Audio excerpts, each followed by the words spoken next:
Feliz com o Senhor, feliz de verdade, irmãos. Estou muito feliz mesmo. E estou muito feliz pela igreja. Confesso que hoje essa ministração é muito especial para mim, porque eu nunca desejei pedir para o pastor para pregar. E eu falei, eu não quero pedir para o pastor para pregar nesse dia, mas eu quero muito que ele me chame. E quando ele chegou quase em cima do tempo, ele não me chamou, eu quero, meu Deus, o pastor não vai me chamar, e eu quero muito participar dessa festividade da maneira que eu mais amo servir a Deus, que é falando da palavra. E quando o pastor me chamou, irmãos, eu fiquei muito feliz. Porque eu falei, Senhor, eu quero contribuir com esses 10 anos da maneira que o Senhor me ensinou, falando de Ti, através da palavra do Senhor. Vamos ver aqui um tema que eu acredito que todo mundo já sabe de cor, né? Nós falamos muito deste tema. O tema se encontra no livro de 2 Crônicas, capítulo 7, no seu versículo 14. Amém? Amém. Se o meu povo, que se chama pelo meu nome, se humilhar e orar e me buscar e se converter dos seus maus caminhos, então eu, o Senhor dos céus, ouvirei, perdoarei seus pecados e sararei a sua terra. Estarão abertos os meus olhos e atentos os meus ouvidos à oração que se fizer neste lugar. Amém? Podem se assentar, igreja. É muito complicado ser a última, porque vocês já ouviram muita coisa. E talvez eu venha repetir algo que vocês já ouviram, mas eu creio que o Senhor tem algo para essa igreja nessa noite. O Senhor quer falar mais um pouco dessa igreja. Eu lembro que o presbítero Ricardo iniciou a festa trazendo um contexto histórico do livro, de 2 Crônicas, ali dos relatos que aconteceram através da vida de Salomão. E eu também quero fechar essa festa com um pouquinho da história, para nós compreendermos essa história de Salomão e ver como tudo isso tem a ver conosco. Porque nós estamos aqui o tempo todo pregando sobre a vida de Salomão, sobre aquele tempo, sobre aquele povo. Mas aonde nós nos encaixamos nisso tudo? Aonde nós, como povo de Deus, como igreja do Senhor, nos encaixamos? Amém? Amém. Então, para nós compreendermos mais um pouquinho o contexto histórico deste relato, 2 Crônicas, irmãos, ele é um relato que já aconteceu. Se nós viermos vendo a Bíblia, nós vamos ver que nós vamos ler 1 Reis, 2 Reis.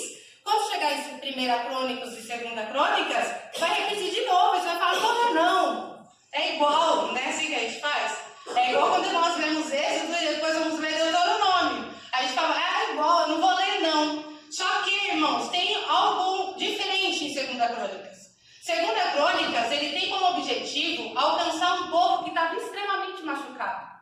E por isso, o escritor de 2 Crônicas, quando ele escreve as crônicas, trazendo de volta as lembranças, ele quer reedificar o coração daquelas pessoas, fazer com que aquelas pessoas tenham esperança para reerguer a cidade e o templo de Salomão.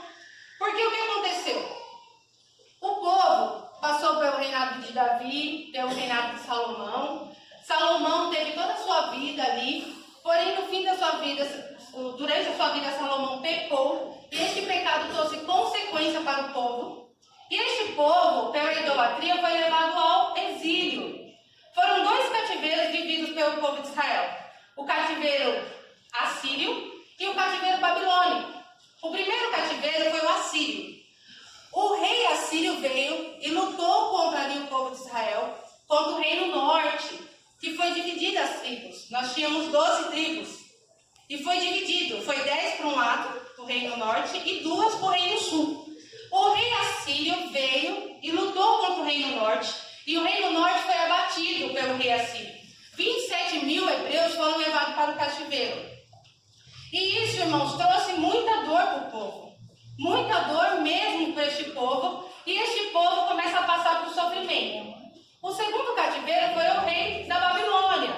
O rei vem e já pega o povo do reino sul. Agora leva todo mundo cativo. Acaba com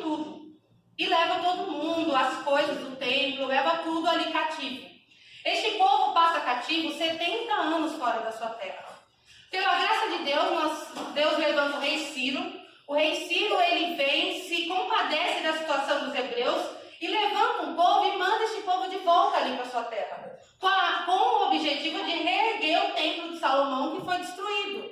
Este era o objetivo. Mas, irmãos, imagine um povo cativo 70 anos, numa terra que não era deles, totalmente tristes, volta para sua terra, que foi feita uma terra que era para manar leite e mel. Chega ali, o templo está destruído, não tem mais plantação, não tem mais as casas, aquele povo fica totalmente desmotivado. E aí o escritor de 2 Crônicas, que os historiadores acreditam ter sido Esdras, o mesmo que escreveu o livro de Esdras, os historiadores acreditam que foi Esdras pela forma de escrever, pelo objetivo de escrever, é muito parecido com o livro de Esdras. Então acredita-se que Esdras escreveu as crônicas com a intenção de lembrar o povo do Deus poderoso, justo, santo, que era o Deus de Israel e continuava a ser. Porque Deus não muda, Deus é imutável. E eu impressionado, irmãos, com tudo isso, eu achei o escritor de crônicas muito feliz nessa atitude. Porque não tem nada melhor, irmãos, para reanimar o povo do que trazer à memória dele aquilo que dá esperança. Aleluia. Aquilo que nos faz ter certeza que vai sim valer a pena lutar por aquilo. Porque, irmãos, o escritor, ele podia usar métodos terrenos, métodos humanos, algo como autoajuda, algo como um coach, pegar alguém experiente e pôr lá para animar aquele povo. Vamos fazer uma dinâmica aqui, vamos lá, galera, quem é mais forte que o outro? Mas não, ele falou, peraí, que esse povo precisa de Deus, então eu vou recontar a história para eles. E não é assim nas nossas vidas, irmãos? Quando alguém vem e reconta um testemunho na vida da gente, a gente não fica fortalecido, porque alguém vem e fala, poxa vida, ele está falando que Deus fez isso na vida dele, então ele me renova. O Ney veio aqui agora e contou um testemunho lindo. Um dia o Ney me contou esse testemunho, eu falei, Ney, você tem que contar para a igreja. Você tem que contar para a igreja, porque isso, irmãos, edifica a nossa fé. E Ney, você não sabe como edifica a nós que estamos trabalhando. Nosso coração se alegra muito, porque o nosso serviço missionário, o resultado dele é a sua vida. Então, se você não conta o seu testemunho, a gente acha que não está acontecendo nada. Mas quando você conta, a gente fala, Senhor, amanhã a gente vai continuar. Então, irmãos, o escritor aqui do Esdras, ou talvez um levita, também eles acreditam ser um levita que veio junto com essa galera do exílio, escreveu para reanimar o povo. E eu fiquei pensando, e eu falei, Senhor, o Senhor quer nos reanimar, trazendo 2 Crônicas, e não 2 Reis, 1 Reis? O Senhor quer recontar a história desta igreja. Aleluia. Por isso que ele escolheu 2 Crônicas. Obrigado. Porque ele está falando, há um povo em Jardim Pedreira machucado, quebrado, que precisa ser reanimado. E por isso eu venho aqui falar de uma história que eu já contei com o povo, e eles acreditaram, eles tiveram fé, irmãos, porque eles reergueram aquela cidade. Quem estava aqui ontem viu uma irmã, uma missionária falando de Neemias. Neemias está aqui neste contexto. Esdras, Neemias, Esther, está todo mundo neste grupo aqui. Foram todo mundo junto ali, estão voltando para reerguer as suas vidas. E me encanta, irmãos, me encanta ver como a esperança em Cristo fortalece o crente. Como a esperança em Cristo fortalece o crente. Ontem nós tivemos o pastor Cláudio aqui ministrando cura. Ele ministrou cura. E, irmão, se ele não chamou a sua situação, se ele não chamou o seu nome, se ele não apontou você, não pense que você não foi curado. Porque talvez você saiu daqui, poxa vida, ele podia ter me chamado. Poxa vida, ele podia ter falado comigo. Mas, irmãos, não era o pastor Cláudio, era o Espírito Santo de Deus. E o Espírito Santo de Deus, ele não tem limites. O pastor Cláudio, ele tem limite, mas o Espírito Santo de Deus não. Ele na frente para te curar, irmão. Então não saiam daqui tristes porque não foram chamados. Acredite em nome do Senhor Jesus que a cura foi derramada sobre a nossa igreja. E o Victor falou aqui na pregação dele que o avivamento ele começa individualmente. Para que quando nós, avivados individualmente, nós como corpo seremos avivados também. Então, irmãos, eu acredito que ontem foi um dia que o Senhor iniciou cura neste lugar. E agora que essa igreja está curada, em nome de Jesus, essa igreja está curada, amém. Nós podemos dar progresso às coisas que o Senhor fará. Eu acredito muito, irmãos, que esses 10 anos foi escola para a Dani Pedreira. Só que a partir dos 10 anos e um mês que nós vamos completar agora é prática, é ação, é arregaçar as mangas e vamos trabalhar. Porque agora nós somos reanimados, irmãos. Agora se você falar para mim, Dani, eu ainda não estou animada não. Eu tô só o capo. Aí, irmãos, a gente vai precisar fazer um trabalho especial para você. Porque se os próprios Jesus está abrindo a palavra dele para nós aqui durante esse um mês, falando que há esperança para aquele que clama, por que nós não vamos ficar felizes? Por que nós não vamos clamar, irmãos? Sorria em nome de Jesus. Sorria, seja feliz, porque o Espírito Santo de Deus é na nossa vida. Amém. E não tem nada melhor, irmãos, do que ser filho do Deus vivo. Não tem como não ser feliz por nós termos um Pai poderoso e amável como nosso Senhor Deus. Então não deixe as circunstâncias dessa vida te abater. Aquele povo ali, saindo daquele exílio, irmãos, passar 70 anos cativo não é fácil. Chegar na tua casa e ver tudo destruído não é fácil.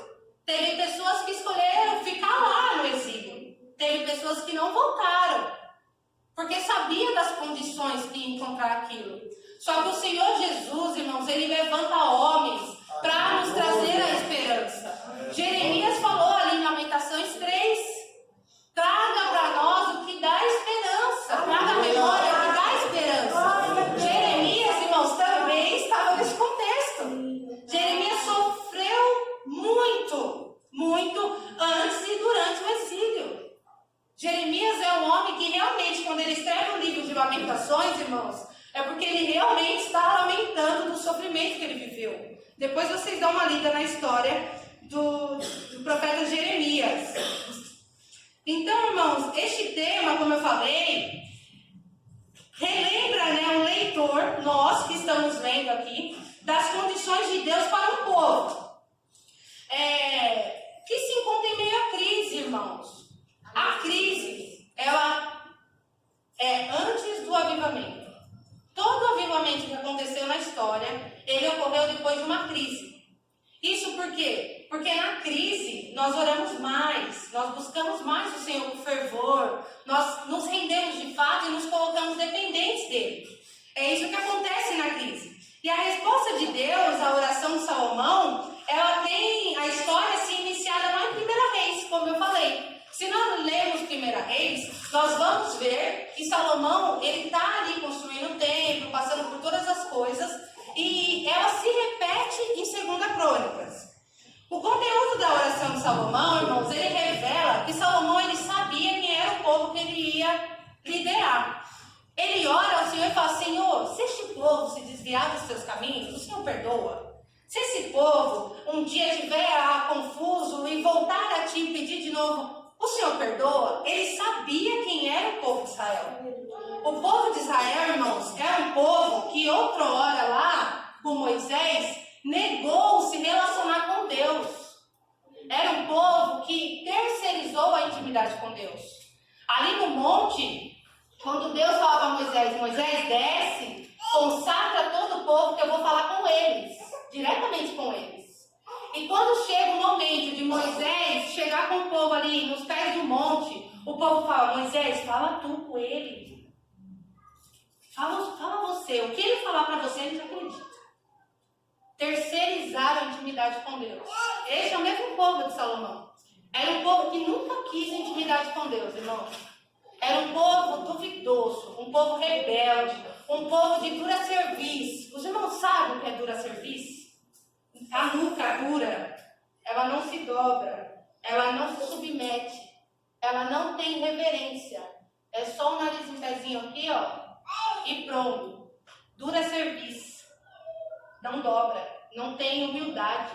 Era este o povo de Israel. Era um povo, irmãos, difícil de tratar. Se nós vemos o Velho Testamento inteiro, em todo tempo vai ter alguém falando, é um povo desobediente, é um povo de dura serviço, é um povo duro de coração, é um povo rebelde. O tempo todo o Senhor se refere a Israel assim. E Salomão, irmãos, ele sabia disso.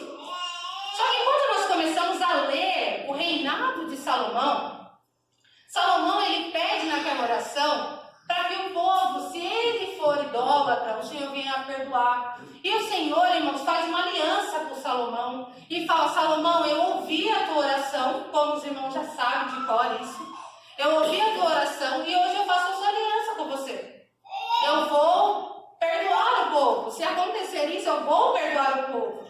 Só que, irmãos, o que me chamou a atenção, e muito na história de Salomão, é que Salomão não firmou a aliança com Deus. Eu não quero aqui acabar com a imagem de Salomão que nós plantamos este mês.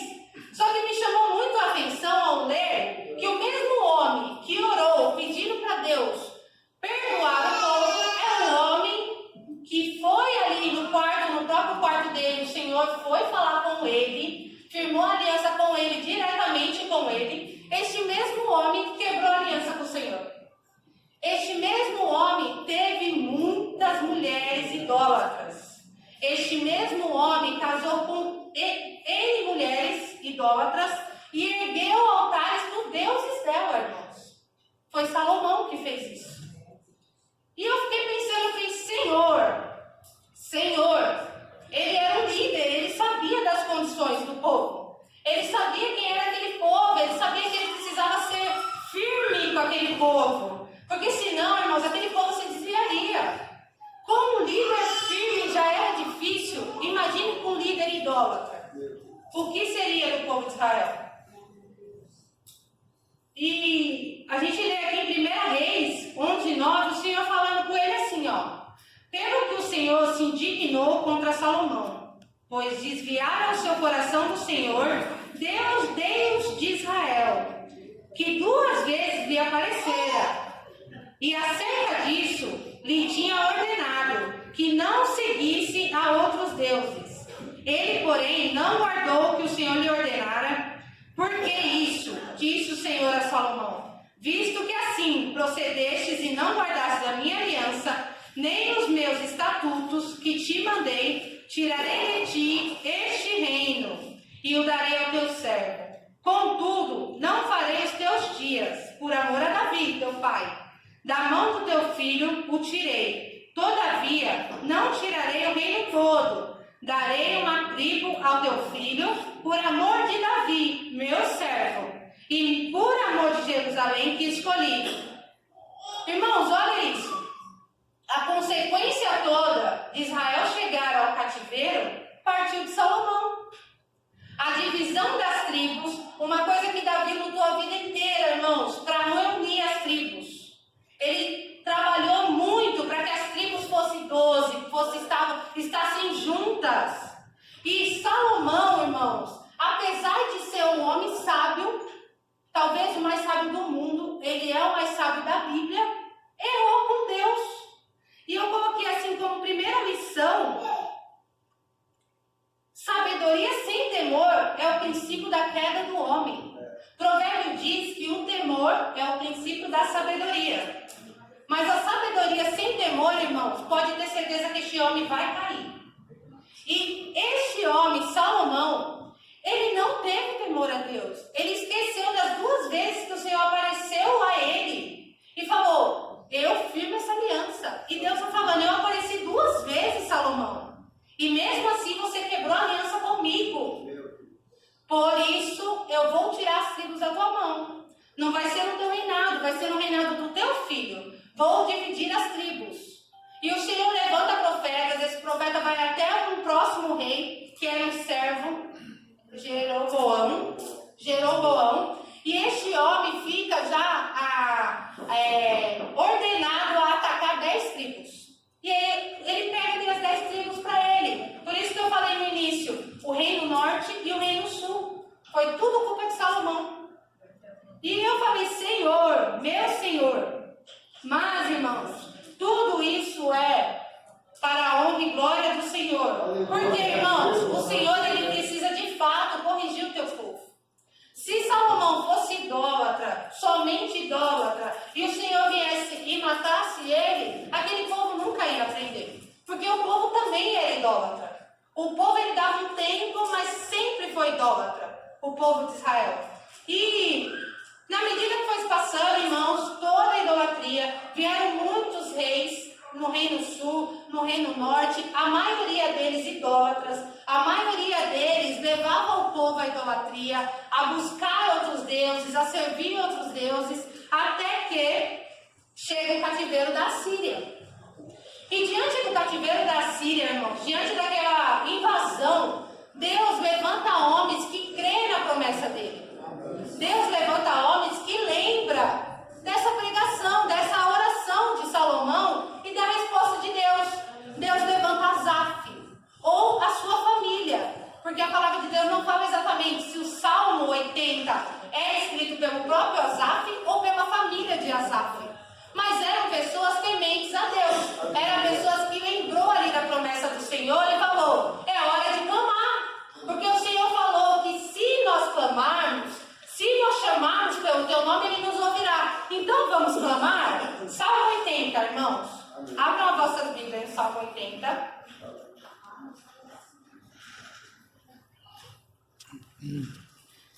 Salmo 80.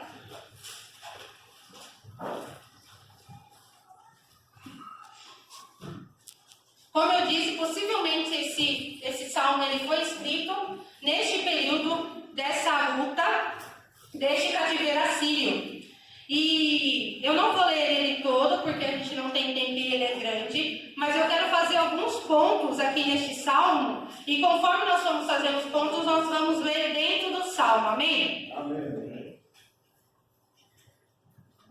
As características, irmão, do salmo demonstram muito que esse salmista escreveu pedindo ali a posição de Deus diante da dor deles. Olha o Salmo 80, no seu versículo 1. Dá ouvidos, ó pastor de Israel, tu que conduzes a José com um rebanho, tu que está entronizado acima dos querubins. Irmãos, o Senhor Jesus falou lá em 2 Crônicas, se o meu povo, Asaf, ele compreendia que ele fazia parte deste povo. Ele compreendia que ele estava na posição de clamar a este Deus.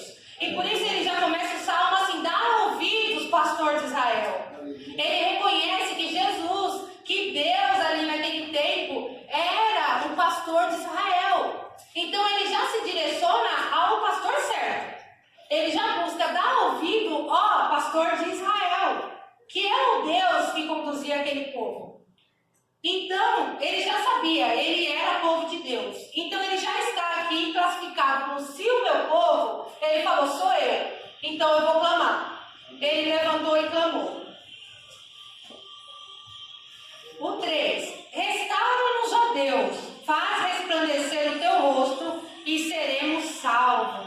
O que ele está fazendo aqui? Ele chama pelo Senhor, irmãos. Ele está chamando para o Deus e pedindo restauração para aquele povo. Aquele povo, irmãos, estava sendo levado ao cativeiro por idolatria. Aquele povo estava levado ao cativeiro por louvar a outros deuses, por render vidas aos outros deuses. E Asaf, ele está falando aqui, restaura-nos, ó Deus. Porque sem essa restauração, nós não seremos salvos. Irmãos, vocês já pediram para o Senhor restaurar a vida de vocês? Neste período de um mês aqui, vocês já pediram, Senhor, restaura a minha vida, senão eu não serei salvo? Você tem essa consciência, irmãos, da necessidade da restauração do Senhor na nossa vida? Sem Ele, Senhor, irmãos, nós não seremos salvos. E Asaf é muito claro, ele fala, Senhor, restaura este povo, senão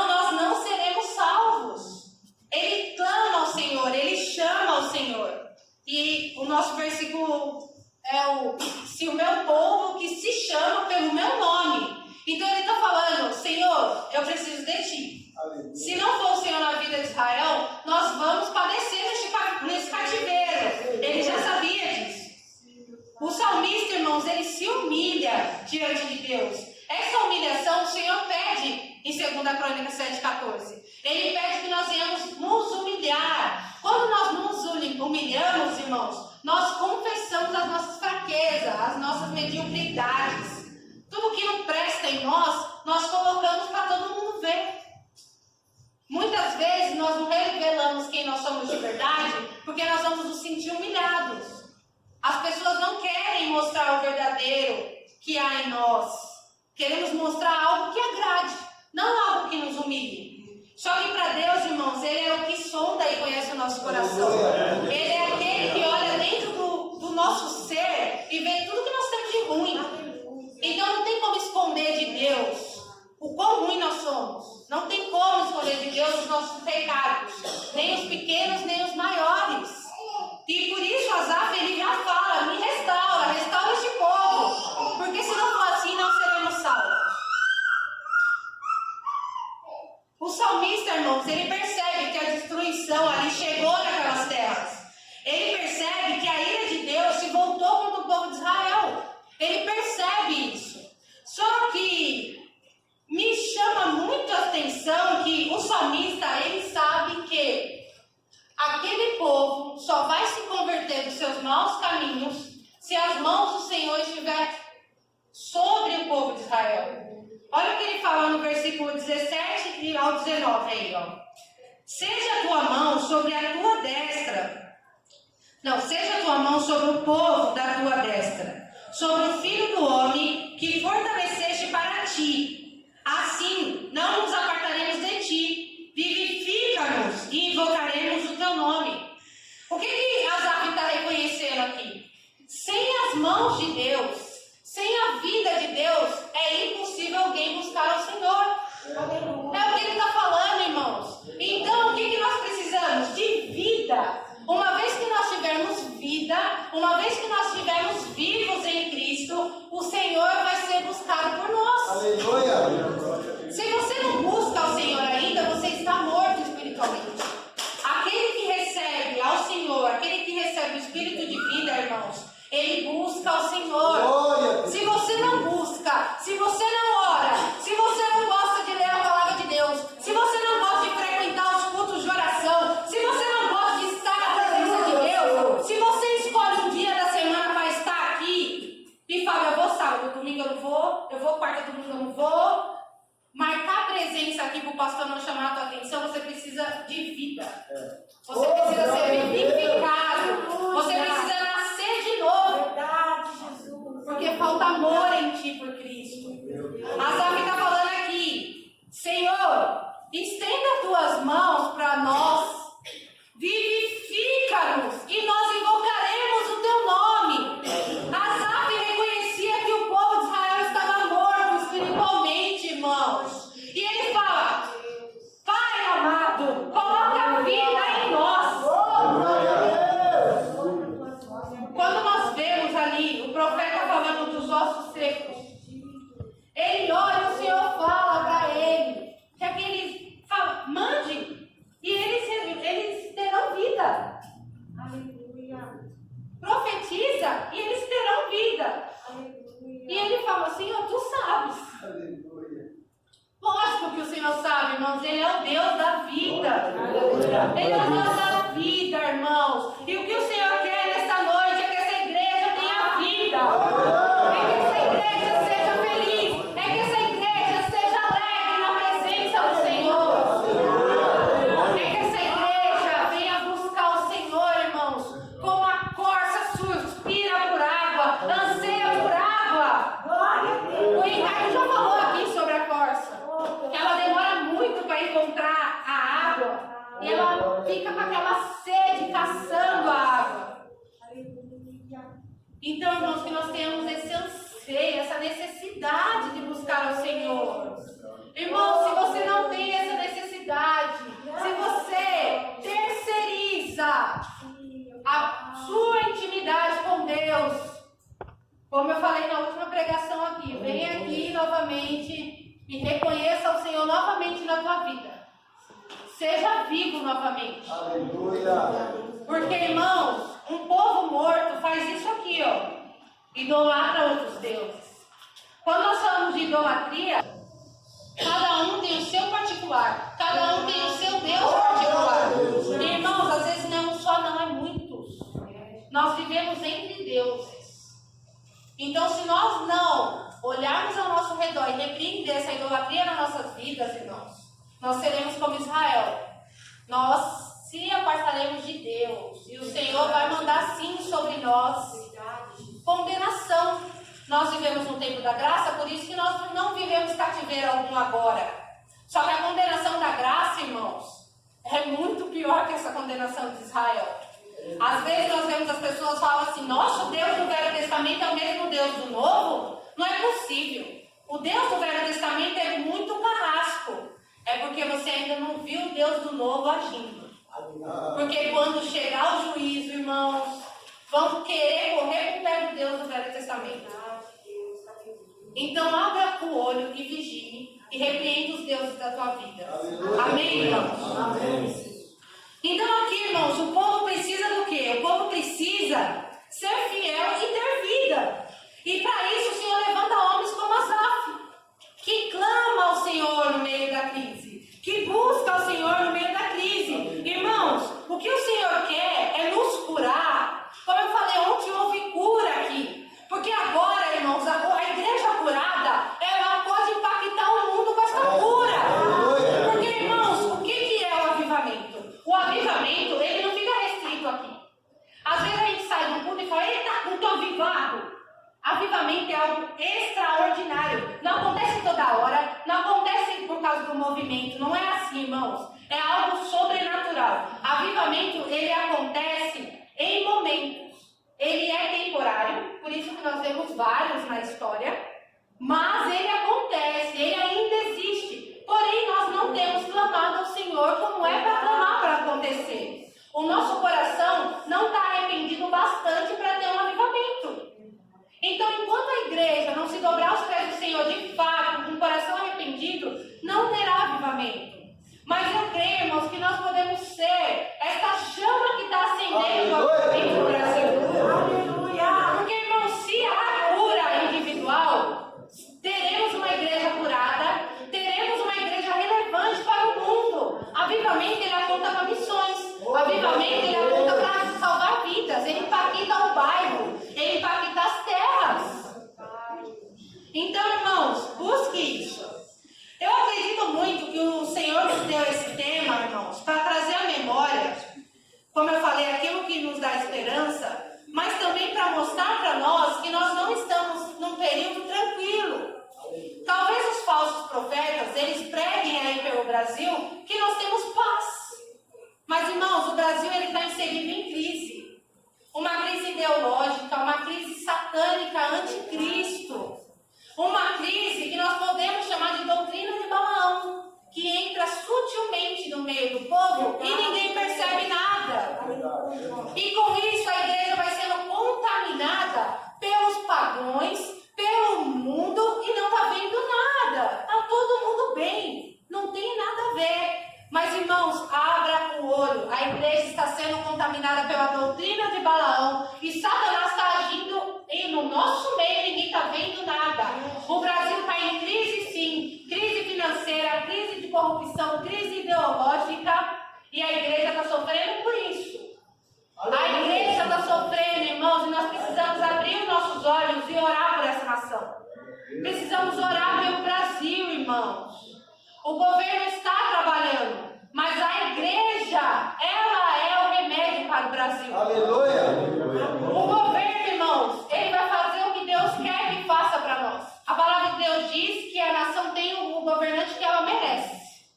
Então, se vocês reclamam do governo, é porque vocês sabem o que o Brasil merece.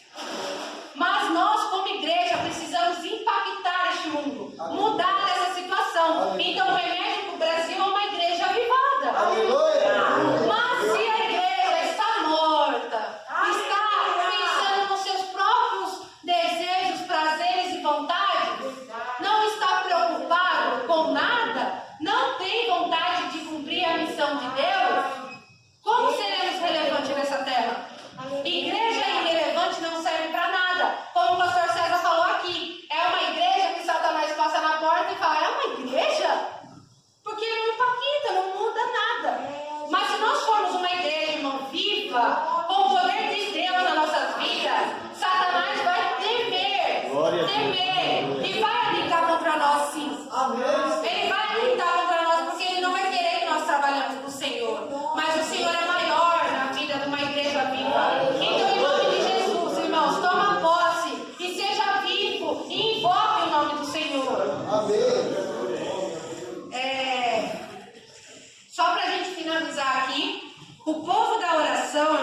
de Salomão agora é a igreja.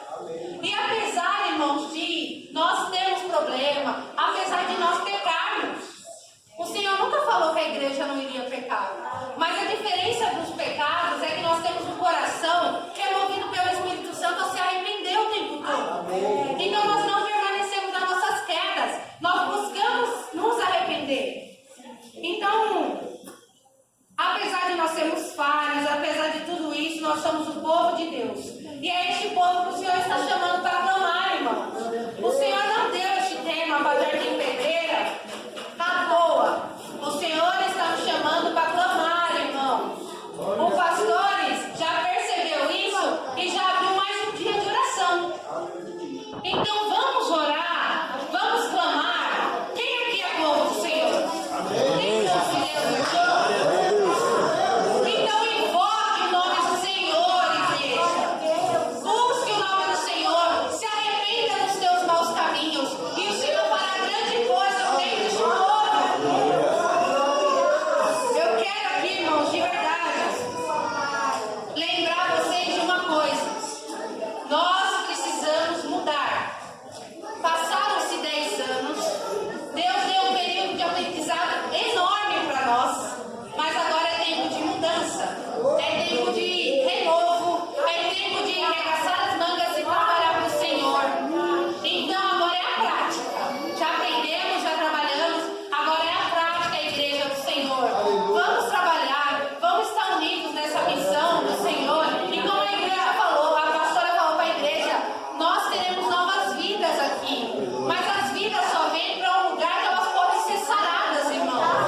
Então, se houve cura aqui, se vocês foram curados aqui na noite de ontem, durante todos os outros cultos, em nome de Jesus, faça com que essa cura reflita no outro. Eu quero finalizar. As crianças chegaram aí, tudo bem. Eu quero que as crianças fiquem sentadas, mas eu quero fazer uma oração em conjunto aqui, pastor, que o Senhor colocou no meu coração, para nós fazermos um único círculo. Vamos tentar, eu vou bagunçar vocês um pouco. Mas por quê, irmãos? Eu quero dar as mãos para vocês. Eu não posso dar a mão para... Eu sou uma para dar a mão para este povo todo. E eu acredito que se nós fizermos um círculo, nós estaremos dando a mão para todos em um único círculo. E nesse círculo, irmãos, nós vamos orar por nossa igreja. Nós vamos pedir para o Senhor para que Ele venha fazer da nossa igreja uma grande missionária. Venha fazer da nossa igreja uma grande pescadora de vidas. Para que Ele venha fazer da nossa igreja uma igreja relevante diante deste mundo. Uma igreja avivada de fato. Uma igreja que se reergue com a força do poder, com coragem. Então vamos fazer isso? Vocês me ajudam? As crianças fiquem sentadas